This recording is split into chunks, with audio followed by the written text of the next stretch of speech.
you know, when we look at this one right here, and I'm mainly talking about, you know, the picture on the right is a practice swing, but what I like about it, you can see how, you know, things are more passive and delayed, and you really are swinging that angle this way.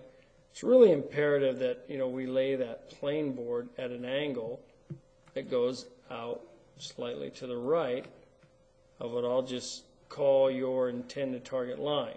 Okay? That's the feel. That's the lesson today.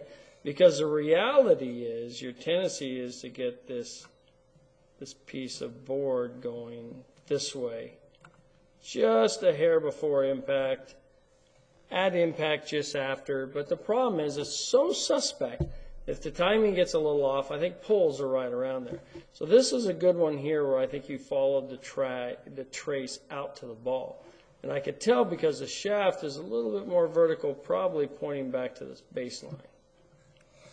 Whereas some of your other swings earlier on in this session, you're going to see that your shaft goes more, see how much more flat it is? And it's probably coming, you know, on the outside of the ball line, right? It's coming on out closer to the camera. It just goes a little too around, right? These shoulders are very level in turn. It's not the end of the world.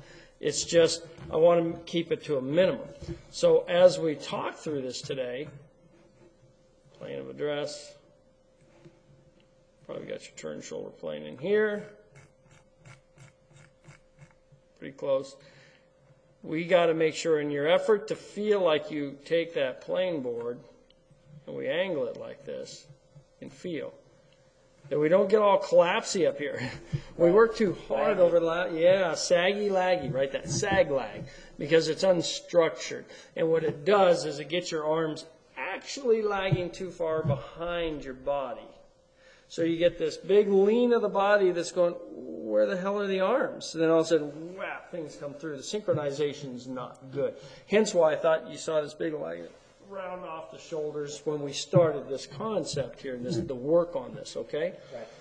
So if you go back and you look at anything else, we've said, okay, primary tilt has to stay there. Coming through this ball, you have far less stand-up than I remember. It was for sure right here. This is perfect. So right as the club is swiveling, I think you're doing a better job maintaining that primary tilt. Secondary tilt seems to be being maintained. Now, the other thing I like about this secondary tilt is that you set up with it. It's there. And like I said, as you go back, I probably have seen far less head drop and head movement towards the target than I've ever seen in your golf motion.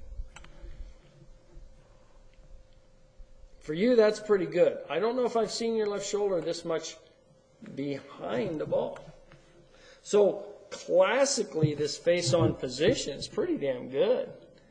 Right? I really think so. So all I look at now is just make sure he's not getting too saggy. See how the structure looks good now?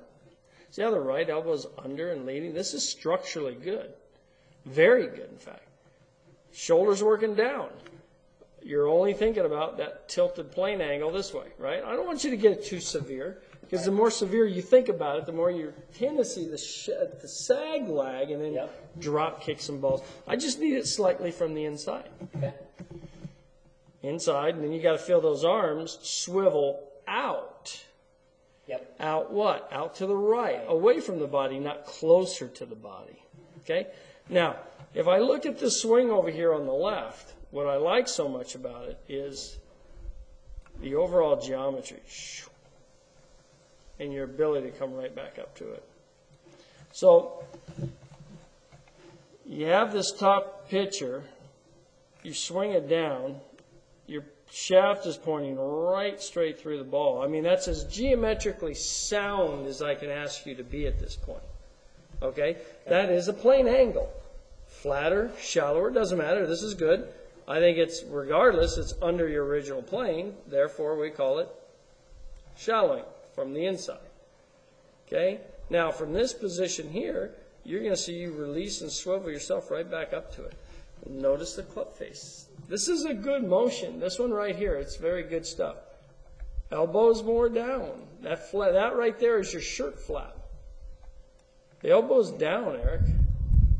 Yeah. The proximity of the elbows is not compromised. It's not separated. It's not pulled away. Then you fold it. So you're doing a better job keeping facing the target. Your normal tendency is to keep rotating and spinning so far to the left. You're like trying to look over your back, right? Everything's facing out this back wall. So, you know, again, very good stuff right here. I love the tilts. I love the maintenance of it. I love the tight legs here. This is pretty good stuff. You know, even though I think this is a little bit on the unusual side for the legs, I have to consider where the arms are. They're a little left. But the bonus is what I will call complete weightless right foot. You used to crease that shoe in doing that, right? So, and that crease, you're here because you're tilted, because your shoulder's working under. If your shoulder got high and roundhouse again, I bet we'd crease that right shoe, and this would look spread out too.